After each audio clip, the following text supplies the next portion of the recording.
नमस्कार, स्वागत है आपका जी बिजनेस पे। मैं हूं दीपक डोभाल और आप देख रहे हैं आपकी खबर आपका फायदा। आमतौर पर यह माना जाता है कि पुरुषों में प्रोस्टेट कैंसर और महिलाओं में ब्रेस्ट कैंसर बड़ी तेजी से फैल रहा है, मगर यह सच नहीं है। लंग कैंसर के बढ़ते मामलों ने इन्हें पीछे छोड़ दिया है। इसने सरकार और कैंसर स्पेशलिस्ट सबकी नींद उड़ा दी है। देश में कैंसर से मरने वालों में 10% अकेले लंग कैंसर के मरीज होते हैं। आज हम इसी मुद्दे पर बातचीत करेंगे। आखिर क्यों तंबाकू और सिगरेट का सेवन नहीं करने वाले भी तेजी से लंग कैंसर की चपेट में आ रहे हैं? और इसी बीच एक बड़ी बहस इस पर भी चल पड़ी है कि क्या वाकई में टेस्टिंग टूल की कमी भी लंग कैंसर के बढ़ने की बड़ी वजह है। इससे बचने के उपाय क्या होंगे, इस पर विस्तार से चर्चा करेंगे बहुत ही खास मेहमानों के साथ। लेकिन पहले ये रिपोर्ट देखिए।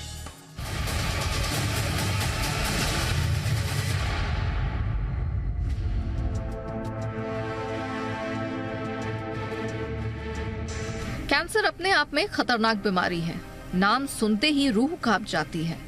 आमतौर पर धारणा है कि महिलाओं में ब्रेस्ट और सर्वाइकल कैंसर के साथ पुरुषों में प्रोस्टेट कैंसर का जोखिम सबसे अधिक होता है, लेकिन लंग कैंसर के तेजी से बढ़ते मामलों ने इस धारणा को गलत साबित कर दिया है।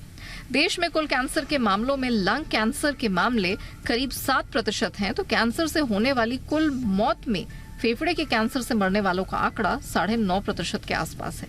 यानी फेफड़े के कैंसर से मरीज के मरने की आशंका कैंसर के दूसरे मामलों से कहीं अधिक होती है। हाल ही में ICMR ने लंग कैंसर को लेकर चिंताजनक आंकड़े जारी किए हैं। इसके मुताबिक पिछले दशक की तुलना में 2025 तक भारत में फेफड़ों के कैंसर के मामलों में 7 गुना से अधिक बढ़ोतरी देखी जा सकती है। देश में स्क्रीनिंग टूल की कमी इस बीमारी को और बढ़ाने का काम कर रही है। जानकारों की माने तो फेफड़ों के कैंसर की स्क्रीनिंग अगर सही समय पर हो तो इससे मरने वाले मरीजों की संख्या में 13% तक की कमी लाई जा सकती है। हैरानी की बात यह है कि लंग कैंसर के उन मरीजों की संख्या में तेजी आई है जो नॉन स्मोकर्स हैं, और इनमें भी 70% रोगी 50 साल से कम उम्र के आ रहे हैं। जानकारों ने इसकी वजह दम घोटू प्रदूषण को बताया है। यानी अब लंग कैंसर का खतरा तंबाकू और सिगरेट वालों तक ही सीमित नहीं रह गया है। गलत तरीके से डायग्नोसिस करने के चलते भी लंग कैंसर का खतरा बढ़ा है। लंग कैंसर के 30% मरीज ऐसे होते हैं जो शुरुआत में इसे टीबी समझकर इलाज करवाते हैं। ऐसा होने से इसके इलाज में काफी देरी हो चुकी होती है और मरीज की मौत हो जाती है। इसके लक्षणों की बात करें तो लंबे समय तक लगातार खांसी आना, खांसी के साथ खून आना, जल्दी सांस फूलना या घबराहट होना, भूख न लगना, बार बार संक्रमण का होना, हड्डियों में दर्द और चेहरे, हाथ, गर्दन में सूजन का होना इसके कुछ सामान्य लक्षण हैं। ऐसे लक्षण होने पर तुरंत डॉक्टर से संपर्क करना चाहिए। लंग कैंसर को हराना है तो देश में की होल सर्जरी यानी कि वैट और रोबोटिक सर्जरी जैसी नवीनतम तकनीक से लैस खास थोरेसिक सर्जिकल केंद्रों की उपलब्धता होनी बहुत जरूरी है। फिलहाल तो non small cell lung cancer वाले लोगों का उपचार सर्जरी, कीमोथेरेपी, रेडिएशन थेरेपी से किया जा सकता है। वहीं स्मॉल सेल कैंसर वाले मरीजों का आमतौर पर रेडिएशन थेरेपी और कीमोथेरेपी के साथ इलाज किया जाता है। ऐसे में इसके प्रति जागरूकता और समय पर इलाज लंग कैंसर के खतरे को कम करने में मददगार साबित हो सकता है। ब्यूरो रिपोर्ट, जी मीडिया। बहुत ही खास मेहमान इस वक्त चर्चा के लिए हमारे साथ जुड़ रहे हैं। आज के मेहमानों का आपसे परिचय करा दें। हमारे साथ हैं डॉक्टर रमाकांत के देशपांडे जी, जो कि डायरेक्टर हैं एशिया यानी कि एशियन कैंसर इंस्टीट्यूट के। डॉक्टर रमाकांत, बहुत बहुत स्वागत है सर आपका। हमारे साथ है डॉक्टर अंशुमान कुमार, देश के जाने माने कैंसर सर्जन हैं। डॉक्टर अंशुमान, आपका भी बहुत बहुत स्वागत है। डॉक्टर रमाकांत, मैं आप इसे चर्चा की शुरुआत करना चाहूँगा, और ये वाकई में ये धारणा आम लोगों में रही है कि लंग कैंसर को लोग घातक तो मानते हैं, इसको लेकर चिंताएं तो पहले से भी रही हैं। स्वाभाविक रूप से कोई भी कैंसर हो चिंता का सबब बनता ही है, लेकिन लंग कैंसर इतना ज़्यादा हो जाएगा कि अब उसके मामले इतने बढ़ रहे हैं कि वो अलार्मिंग स्टेज पर आ चुके हैं। इसके पीछे के कारण आप क्या मांगते हैं, और भारत में लंग कैंसर की स्थिति क्या है सर? देखिए, लंग कैंसर जो है ये अनजाना कैंसर है नहीं। अगर आप कोई भी कैंसर इंस्टीट्यूट को अगर जाएंगे, कोई भी सेंटर को जाएंगे, और अगर एक सिंगल ऑर्गन का जो कैंसर होता है उसमें अगर देखेंगे तो पहला या दूसरा नंबर लंग कैंसर का ज़रूर आएगा। अगर लेडीज़ और जेंट्स के जो दोनों कैंसर अगर आप देखेंगे तो लेडीज़ में ब्रेस्ट का और सर्विक्स यानी गर्भाशय के मुंह का कैंसर ज़्यादा होता है, और आदमियों में, पुरुषों में जो होता है वो प्रोस्टेट और लंग कैंसर का सबसे ज़्यादा होता है। लेकिन प्रॉब्लम ये नहीं है, कैंसर तो होता रहेगा, ये बीमारी तो हज़ारों सालों से इंसानों को पता है कि कैंसर नाम का एक बीमारी है, और ये बहुत घातक होता है। अगर हमने ट्रीटमेंट नहीं करी तो इंसान की जान भी जा सकती है। लेकिन अगर आप देखेंगे तो लंग कैंसर और पैंक्रेटिक कैंसर, ये दो जो कैंसर जो है ये बहुत ही घातक, अति शीघ्र रीति से ये बढ़ने वाले, और अगर बराबर टाइम पे अगर आपने ट्रीटमेंट ना करी तो इसमें डेफिनेटली मॉर्टेलिटी होने वाले कैंसर है। और अभी धीरे धीरे जो 6 से 10 लोगों को जो लंग कैंसर हुआ करता था 1 लाख लोगों में हर साल, तो ये प्रमाण धीरे धीरे बढ़ रहा है। अगर यही प्रमाण आप अगर देखेंगे प्रगत देशों में तो वो 30 से 40 लोगों को 1 लाख लोगों में कैंसर इनको होता है। लेकिन प्रॉब्लम एक है कि एक हमारे यहाँ एक तो बहुत लोग हेल्थ सेंटर तक पहुँच नहीं पाएंगे, या तो उनके पास साधन नहीं रहेंगे, पैसा नहीं रहेगा, डर रहेगा, सेंटर्स अच्छे नहीं रहेंगे। इस सारे कारण के लिए इंसान सेंटर तक जा नहीं पाता। दूसरी बात ऐसी है कि जो प्रदूषण का जो प्रमाण बढ़ रहा है, ये जो आहार का प्रमाण जो अलग हो रहा है, तम्बाकू तो हम बंद करने का कोई नाम ही नहीं करता। यही नहीं कि सिर्फ तम्बाकू स्मोकिंग से ही नहीं, लेकिन जो खाने वाला तम्बाकू है उससे भी ये तकलीफ बहुत ज़्यादा होती है। और जो इंसान स्मोक नहीं करता वो अगर ऐसी जगह पे रेगुलरली अगर जाता हो जहाँ दूसरे लोग अगर स्मोक करते होंगे तो वो पैसिव स्मोकिंग यानी खुद ना स्मोकिंग करते हुए भी वो तम्बाकू के धुएं को वो एक्सपोज होके उसे भी कैंसर हो सकता है। ये किचन में जो धुआं जो निकलता है, कोयले का कहिए या कोई भी धुआं वगैरह निकलता है गैस का, इससे भी कैंसर, लंग कैंसर का प्रमाण बढ़ सकता है। इसके लिए लेडीज़ में देखा जाएगा। अगर आप वेस्टर्न कंट्रीज़ में देखेंगे तो 80% लंग कैंसर जो है ये स्मोकर्स को या टोबैको कंज्यूमर्स को ही होते हैं। अगर आप भारत देश में देखेंगे तो 50-60% से ज़्यादा स्मोकिंग की हिस्ट्री नहीं आती, लेकिन प्रदूषण या बाकी वाले जो अलग जो कारण मैंने बोले वो उससे होता है। और देशपांडे, ये बड़ा शॉकिंग फिगर है, ये इंपॉर्टेंट और शॉकिंग फिगर है डॉक्टर देशपांडे। और पिछले साल भी एक बड़ी अलार्मिंग एक स्टडी आई थी वेदांता की, इफ आई एम नॉट, अगर मैं बिल्कुल सही कह रहा हूं उस बारे में, दिसंबर 2022 की स्टडी थी जहां तक मुझे याद है, डॉक्टर अंशुमान, और वो कह रही थी कि स्प्लिट जो है वो 50-50% हो गया है। 50% आपके कैंसर, लंग कैंसर के पेशेंट्स वो हैं जो नॉन स्मोकर्स हैं, और उनमें भी जो 30 साल से कम उम्र के हैं वो तो 100% नॉन स्मोकर्स हैं। यानी कि 30 साल से कम उम्र के जिन लोगों को लंग कैंसर हो जा रहा है वो लगभग 100% नॉन स्मोकर्स हैं। तो ये कितना चिंता की बात है कि इतनी तेजी से और इतने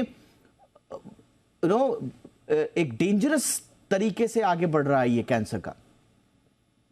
जी बिल्कुल, आपको सही शोध पत्र याद है। इसमें देखने की ये जरूरत है कि पहले ये रेशियो था 2:1, मतलब 2 मरीज लंग कैंसर के होते थे जो स्मोकिंग करते थे, 1 मरीज ऐसा होता था जो नॉन स्मोकर होता। अब हो गया हाफ हाफ, बिल्कुल आपने सही कहा, 50%। कारण समझने की जरूरत है। दूसरा जो बदलाव हुआ, क्या पहले 50 से 60 साल की उम्र में लंग कैंसर के केसेस डिटेक्ट होते थे, आज केसेस 30 साल 35 साल में भी डिटेक्ट हो रहे हैं। जो महत्वपूर्ण कारण भारत में देखा गया, पहला ऑक्यूपेशनल हजार्ड, जो लोग फैक्ट्रियों में काम करते हैं, विदेशों में देखिएगा नॉर्म्स क्या है, उनको इंडस्ट्रियल मास्क दिया जाता है ताकि धुआं उनके फेफड़े में ना जाए। हमारे यहाँ रेगुलेशन ऑन पेपर है एम्प्लॉय को प्रोटेक्ट करने का, सेफ करने का, लेकिन उनको मास्क नहीं मिलता है, उनमें लंग कैंसर बढ़ा। वायु प्रदूषण मेट्रो सिटी में तो था ही, और बहुत समय से दिल्ली मुंबई जैसी जगहों में था, अब तो टाइप बी सिटी में हो गया। टाइप बी सिटी से लंग कैंसर केसेस जा रहे हैं। इसके अलावा पैसिव स्मोकिंग भी एक खतरा है। और दूसरा, डॉक्टर देशपांडे ने बिल्कुल सही कहा कि मेट्रो सिटी में वायु प्रदूषण और छोटे सिटी में चूल्हे पे खाना बनाना, लकड़ी का या कंडे पे खाना बनाना, ये बहुत बड़ा कारण बना। साथ में इसने क्या किया, मॉलिक्यूलर लेवल पे, मॉलिक्यूलर बायोलॉजी कैंसर का चेंज कर दिया। इसीलिए Indian lung cancer separate entity अभी वर्ल्ड वाइड लिटरेचर में डाल दिया गया जिसमें एक रिसेप्टर होता है EGFR, epidermal growth factor receptor, उसकी एबनॉर्मलिटी देखी गई। तो इसका बिहेवियर भी बदल गया इस लंग कैंसर का, डिफरेंट म्यूटेशन आ गया।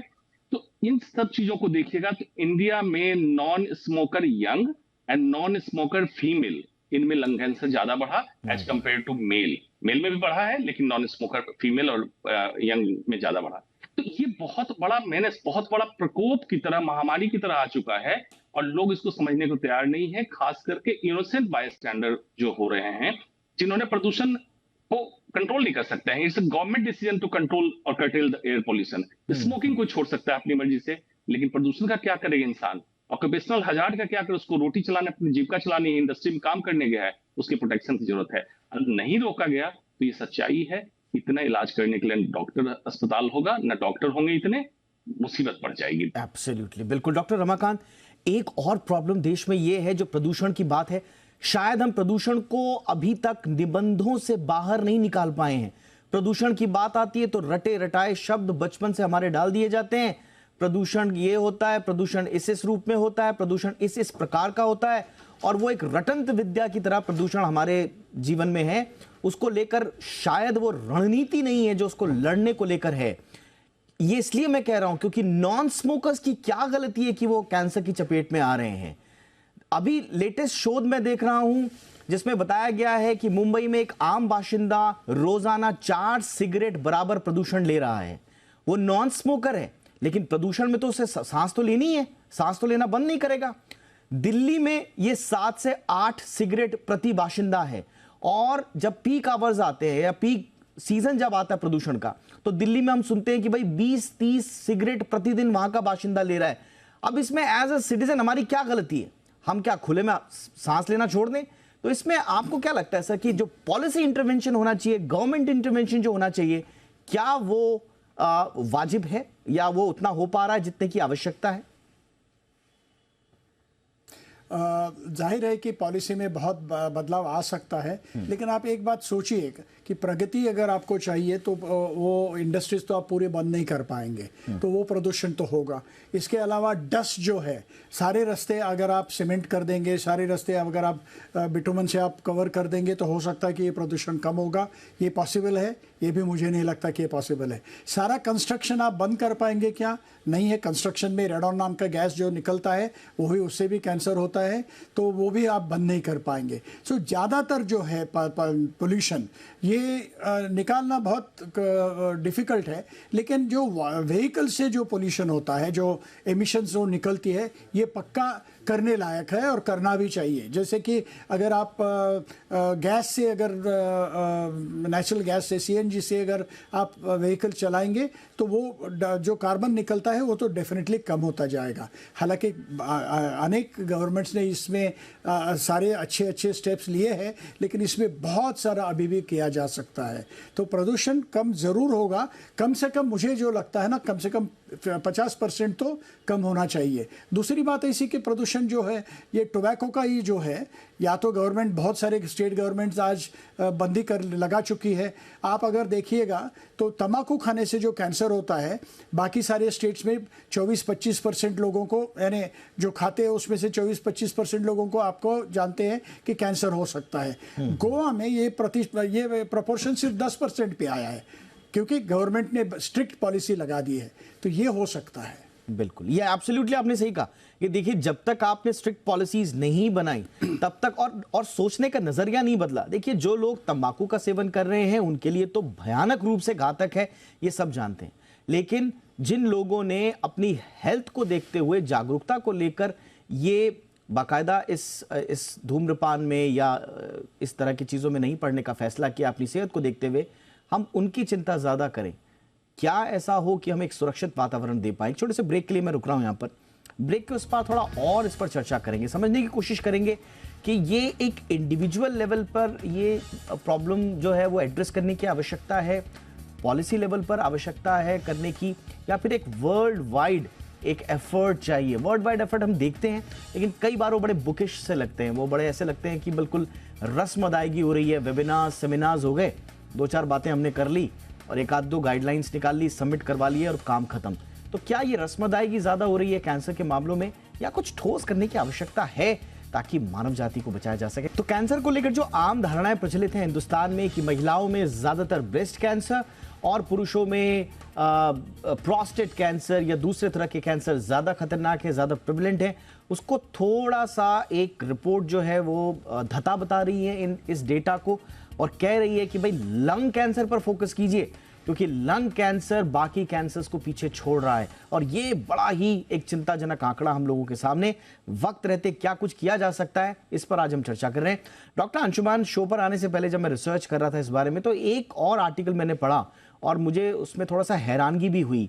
हमारा जो पॉपुलेशन बेस्ड कैंसर रजिस्ट्री है वो तो है इंडिया के पास, उसने काफी मदद भी की है, लेकिन उसके डेटा को लेकर, उसकी कवरेज को लेकर बड़े सवाल उठ रहे हैं। बहुत लिमिटेड डेटा है, लिमिटेड कवरेज है और उसमें भी एक अर्बन बायस ज्यादा दिखता है। शायद रूरल कम्युनिटीज के बारे में या उनमें उतनी अवेयरनेस ना हो इस बारे में, लैक ऑफ फॉलोअप उसमें बताया गया है। सर्वाइवल डेटा एक बहुत बड़ा इशू है जिसके बारे में इनसफिशिएंट जानकारी है इसमें। तो एक ऑन्कोलॉजिस्ट होने के नाते आप क्या महसूस करते हैं, क्योंकि ज्यादातर ऑन्कोलॉजिस्ट ये कह रहे हैं कि साहब आप कैंसर को एक नोटिफाइबल डिजीज बनाइए, तब जाकर आपको एक्यूरेट रिकॉर्ड्स मेंटेन कीजिए, तब जाकर आप शायद कुछ प्रॉपर ठोस इंटरवेंशन कर पाएंगे। जी बिल्कुल, देखिए मॉडर्न साइंस बिल्कुल डाटा के आधार पर काम करता है और आपने जो शोध करके निकाला है बिल्कुल सच है कि कैंसर रजिस्ट्री का डाटा अपडेटेड नहीं है। उसके दो रीजंस हैं बड़ी इंपॉर्टेंट, मैं पहले भी सुझाव दे चुका हूं कैसे कर सकते हैं इसको। एक, जो मेन कैंसर हॉस्पिटल में जो मरीज ट्रीटमेंट के लिए आ रहा है, फॉर एग्जांपल दिल्ली मुंबई जा रहा है मेन, तो हमारे पास तो मैंडेट है कि उनको इंटीमेट करना है रजिस्ट्री को। लेकिन जो मरीज छोटे जगह पे टाइप बी सिटी में डायग्नोज हो रहा है, ट्रीटमेंट भी शुरू हो गया, वहां से नोटिफाई नहीं होता है इसका, रजिस्ट्री अंडर रजिस्ट्री हो गई। कुछ ओवर रजिस्ट्री है। ओवर रजिस्ट्री मतलब है फॉर एग्जांपल दिल्ली आया मरीज, एक हॉस्पिटल दिखाया, उसने भी इन्फॉर्म कर दिया, दूसरे हॉस्पिटल गया ओपिनियन लेने, तीसरे हॉस्पिटल गया, 3 जगह से अपडेट हुआ, लेकिन इसकी संख्या फिर भी कम है। अंडर रिपोर्टिंग बहुत ज्यादा है, जिसको हम कह सकते हैं जितना डाटा आपको मिला है टिप ऑफ आइसबर्ग है और बहुत बड़ा आइसबर्ग का सिल्ला का हिस्सा समुद्र के पानी के नीचे है जिसको देखने की जरूरत है। ये तो लोड की बात हुई।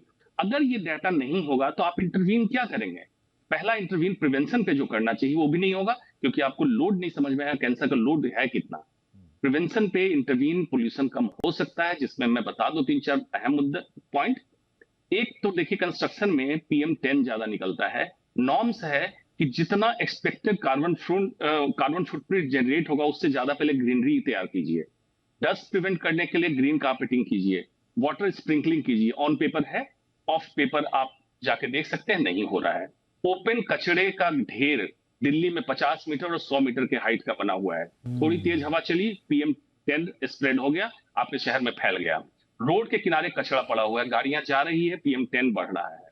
आपके पेवमेंट पे छोले भटूरे और लिट्टी चोखा के ठेले लगे हुए हैं, तो पैदल चलने वाले, साइकिल चलने वाले मेन रोड पे चलेंगे, मेन रोड पे गायें भी घूमेंगी तो गाड़ी की स्पीड कम होगी। लोड गियर पे जब गाड़ी चलती है तो इमिशन बढ़ जाता है।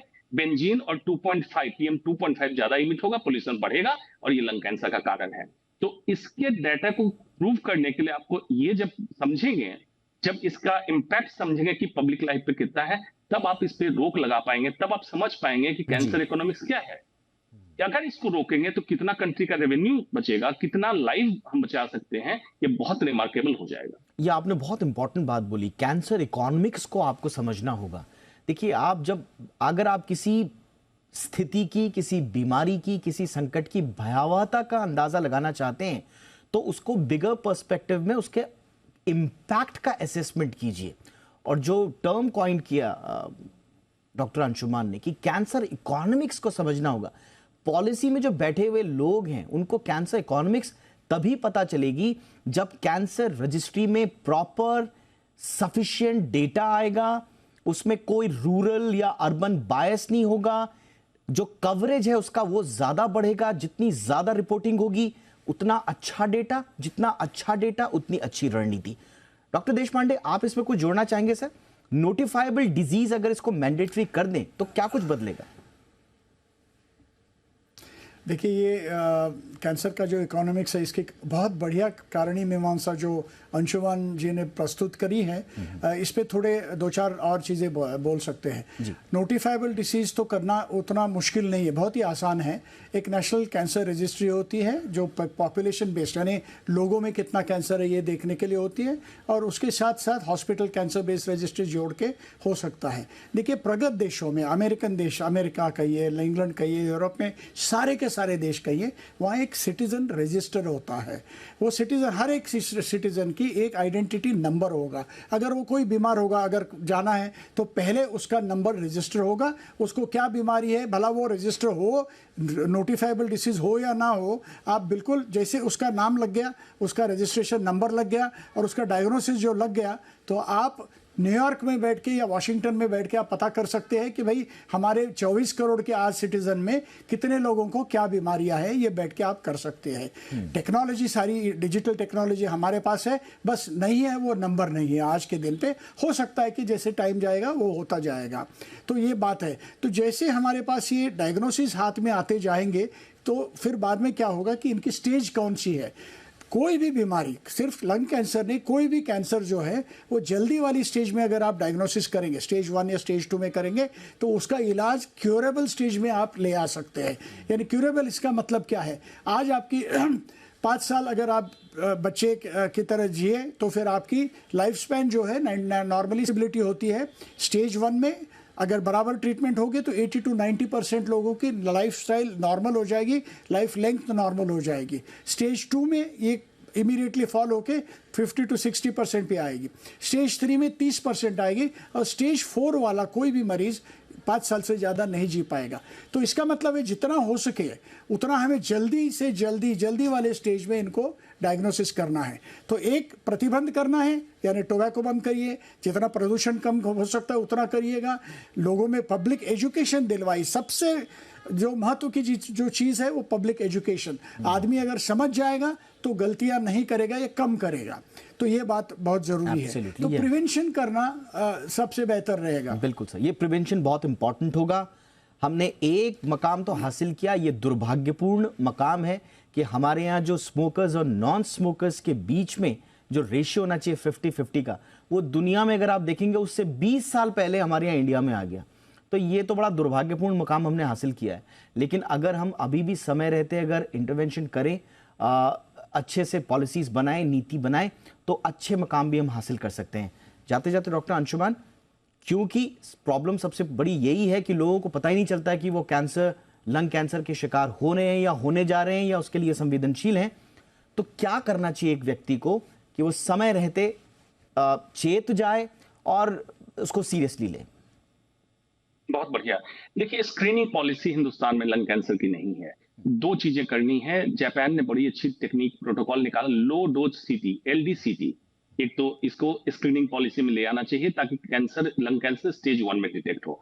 दूसरा, हर इंसान को अगर कोई भी ऐसा लक्षण, खांसी, सांस फूलना, चेस्ट में दर्द होना, सीने में दर्द होना, आप डॉक्टर को दिखाएं। अगर आमतौर पर ट्यूबरकुलोसिस समझ के हिंदुस्तान में इलाज चल रहा होता है और लंग कैंसर डिटेक्ट नहीं होता अर्ली स्टेज में और एडवांस हो जाता है, तो उसमें हर इंसान को चाहिए कि डॉक्टर से रिक्वेस्ट करे कि सर कैंसर की जांच करा लीजिए, नहीं निकलेगा कोई बात नहीं। ये 2 चीजें। अभी मैं डोभाल साहब, मैं कोरिया में हूं। एक ही चीज देख के मुझे आश्चर्य हो रहा है कि हिंदुस्तान क्लीन क्यों नहीं है। हर छोटे छोटे कंट्री जाइए, देखिए कितना क्लीन है। उसको अगर करें, लोग अवेयर होंगे कि नॉर्मल दम्मा की बीमारी प्रदूषण कारण नहीं है, क्योंकि कंट्री क्लीन है, ये हो सकता है आपको लंग कैंसर हो। 3 चीजों पर अगर ध्यान दें, हमारे यहाँ भी कैंसर अर्ली स्टेज में डिटेक्ट होगा या हम रोक सकेंगे, दोनों संभव है। एब्सोल्युटली, ये बहुत इंपॉर्टेंट होगा जो बातें आज बताई गई हैं। और एक जो जाते जाते आपको ध्यान रखना है, जो डॉक्टर अंशुमान ने भी कही है, टीबी समझ के लोग इलाज करते हैं और बाद में पता चलता है कि साहब ये तो लंग कैंसर था। तो इसलिए ये भी थोड़ा सा आपको ध्यान रखना है कि अपनी व्यक्तिगत जागरूकता भी बहुत इंपॉर्टेंट है, जिसका डॉक्टर देशपांडे ने भी बहुत उस पर जोर दिया कि एक इंडिविजुअल अवेयरनेस होनी भी आवश्यकता है। बीमारी को लेकर डरे नहीं, लेकिन अवेयरनेस होना बहुत ज़रूरी है ताकि समय रहते आपका इलाज हो जाए। समय रहते अगर इलाज हो जाता है तो फिर वो ला इलाज नहीं रह जाता। कम से कम कैंसर के मामले में जो पहले कहा जाता था कि साहब ला इलाज है, बिल्कुल ऐसा कतई नहीं है। समय रहते अगर आपने इसको डायग्नोस कर दिया तो कैंसर का इलाज भी मुमकिन है। बहुत बहुत शुक्रिया डॉक्टर देशपांडे, आपने वक्त निकाला हमारे लिए।